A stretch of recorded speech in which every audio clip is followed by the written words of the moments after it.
தித்திக்கும் தேந்தமிழ் திக்கற்றும் பரவற்றும் முற்றமிழ் தாய்க்கு என் முடக்கன் வணக்கத்தை கூறிக்கொண்டு நெற்றிக்கண் துறந்தாலும் குற்றம் குற்றமே என்று நக்கிலர் வழியில் வந்த நடுவரவர்களே, நீங்க இறுதியாக சொல்ல வேண்டும், கைத்தொலைபேசிகள் வாழ்விற்கு சுமையே என்ற தீர்ப்பை வழங்க வேண்டும் என உங்களை கூறிக்கொண்டு இப்பவே ஒரு குண்டத்துக்கு போட்டாச்சு. அதற்கான விவாதங்களை நாங்கள் தோற்போம்.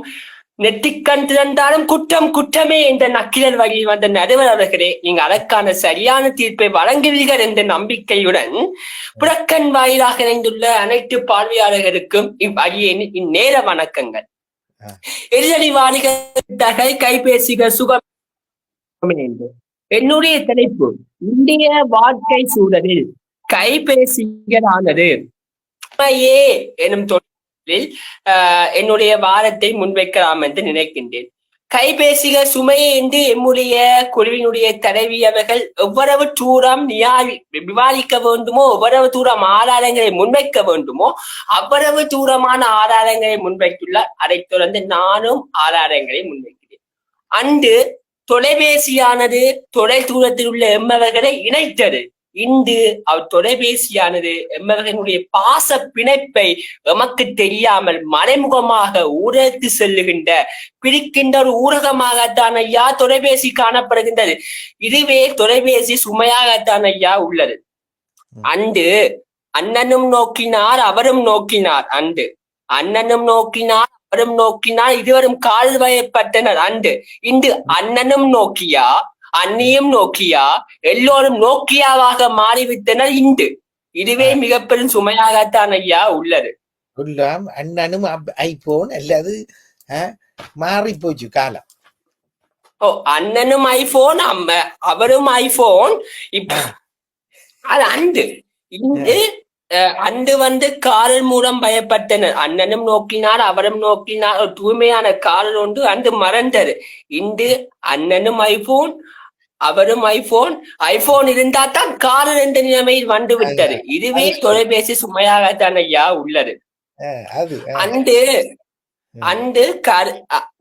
குழந்தை பிறந்தவுடன் அம்மா என்று அழுத காலம் போய் குழந்தை பிறந்தவுடன் அம்மா என்று காலம் போய் எனக்கு ஐபோன் 50 Pro Max என்று அழுகக்கூடிய காலம் வந்து விட்டது ஐயா. இன்று அன்று குழந்தை பிறந்தவுடன் அம்மா என்று அழுத காலம் போய் இந்த குழந்தை பிறந்தவுடன் ஐபோன் 15 Pro Max ஐயா வந்து விட்டது.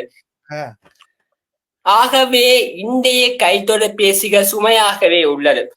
மிகச் சிறந்த உதாரணம், கருவில் உள்ள பிள்ளை வரை அதாவது கருவில் பிறந்த பிள்ளை வரை நாளை சாக போகும் முதியவர் வரை காணப்படுகின்றது ஐயா தொலைபேசி. கருவில் உள்ள பிள்ளை ஐபோன் 15 Pro வச்சிருந்தா நாளைக்கு சாக போற ஒரு பாட்டி ஐபோன் 50 Pro Max வேணும் என்று கேட்கக்கூடிய நிலைமையில் ஐயா இந்திய காலம் காணப்படுகின்றது. இதுவே கைபேசி சுமையாகத்தான் உள்ளது. எதிரணிவாதிகள் சொன்னார்கள் கைத்தொலைபேசி மூலம் இந்த ஓஎஸ்எஸ்ஐ இலகுவாக பார்ப்போம் என்று. அதுதான் ஐயா மிகப்பெரிய ஒரு பாரதூரமானது. இலகுவாக எம்முடைய காபோட சாதாரண பெருபத்தை எம்மால் பார்க்கக்கூடிய அளவுக்கு எந்த வசதிகள் காணப்படுகின்றதோ அந்த அளவு ஒரு குழந்தை நைனே எடுத்த ஒரு மாணவனும் நைனெப் ஒருத்த மாணவனுடைய மனநிலையை நாங்கள் அங்குதான் ஐயா பார்க்க வேண்டும். எவ்வாறு கைபேசிகள் மூலம் எங்களுக்கான வேலைகள் சுகமாக கிடைக்கின்றதோ அவ்வேளை அந்த சுகமே எம்முடைய மன அழுத்தத்துக்கு வழிவகுக்கின்றது என்ற விடயத்தை எதிரணிவாரி விளங்கிக் கொள்ள வேண்டும். அது மட்டுமல்ல, இன்றைய காலத்தில் கை தொலைபேசிகள் மூலம் பல்வேறுபட்ட விடயங்கள். அன்று எம்முடைய பெண்கள் கண்ணாடிக்கு முன்னின்று அந்த மேக்கப் இந்த மேக்கப் என்று தங்களுடைய முகங்களை அழகுபடுத்திய காலம் போய் இந்த டிக்டாக் அதன் மூலம் பல்வேறுபட்ட பில்டர்களை பயன்படுத்தி தங்களுடைய அழகுகளை ஏனையவர்கள் பார்த்து லைக் பண்ணக்கூடிய மனோநிலைக்கு மாறிவிட்டார்கள் ஐயா. இதுவே மிகப்பெரிய சுமையாகத்தான் ஐயா உள்ளது. நீ சொல்றீர் எல்லாரும் டிக்டாக்ல ஃபேசியல் போட்டு பாவிக்கிறது தான் ஐபோன் உண்டு. அலங்காரத்துக்கு தான் ஐயா டிக்டாக்கே பயன்படுத்துகிறார்கள். இன்றைய காலகட்டத்தில் நாம் ஏதோ ஒன்றை தேடிக்கொண்டு செல்கிறோம். ஆனா இதுக்குள்ளே தொலைத்து விட்டோம் என்பதுதான் நிதர்சனமான உண்மை. அன்று எம்மனுடைய மூதாதையர்கள் எம்முடைய தமிழ் பண்பாட்டில் அனைவரும் ஒன்று கூடி ஒரு திண்ணைப்புறமாக இருந்து கலைப்போம். நாட்டு விடயங்களை கலைப்போம், பல்வேறு விடயங்களை கலைப்போம். இன்று ஆறு கொள்வோம். வாட்ஸ்அப், டிக்டாக், பேஸ்புக், இன்ஸ்டாகிராமின் மூலம் எங்களுடைய வீடியோக்கள், எங்களுடைய ரீல்ஸ்கள் மூலம் லைக்குகளை பெறுவதற்கு நாங்கள் எத்தனிக்கிறோமே தவிர எங்களுடைய குடும்ப பிரச்சனைகளை நாங்கள் ஒன்று கூடி குடும்பமாக கடைபெறும் என்று இந்த கைத்தொலைபேசிகள் மூலம் இல்லாம செய்யப்படுகின்ற ஒரு விடயமாக காணப்படுகின்றது. அதனால்தான் நான் ஏற்கனவே சொன்னேன், ஆரம்பத்தில் தொலைபேசி மூலம் தொலைந்திருக்கின்ற உறவுகளை இணைத்த தொலைபேசி இன்று தொலைந்திருக்கக்கூடிய பாசங்களை காணாமலாக்குகின்ற, அதாவது மனிதர்களிடையே காணப்படுகின்ற பாசங்களை இல்லாமல் ஆக்குகின்ற விடயங்களை தொலைபேசி செய்கின்றது. ஆரம்பத்தில் கால வயப்பட்டனர். ஆரம்பத்தில் காலவர்களுக்கு கடிதங்கள் மூலம் புறாக்கள் மூலம் தூடுவித்தலை தாண்டி இந்த காரழிப்பதற்காகவே ஆப்புகள் உருவாக்கப்பட்டது ஐயா. காரழிப்பதற்கு ஆப், டேட்டிங் செய்வதற்கு ஆப், பல்வேறு விதமான ஆப்புகள் ஐயா. எனக்கு 22 வயசு ஆகின்றது, எனக்கு ஒரு காதலி இல்லை, அது வேறு விடயம். ஆனால் 15 வயது மதிக்கத்தக்க ஒரு சிறுவனுக்கு காதலி இருக்குது ஐயா. இது மிகப்பெரிய ஒரு பரிதாபமான ஒரு விடயம். இதுவரை காலமும் தொலைபேசி சுகமே என்று எதிர்த்தரப்பு வாதிகள் கூறினார்கள். உண்மைதான், சுகம்தான். அந்த சுகம்தான் இப்போது சுமையாகவே காணப்படுகின்றது என்பது என்னுடைய வாதம். கொரோனா காலத்தில் கூட நாங்கள் தொலைபேசி மூலம் பல்வேறுபட்ட வகுப்புகளை படித்துக் கொண்டோம், பல்வேறுபட்ட விடயங்களை அறிந்து கொண்டோம். உண்மைதான்.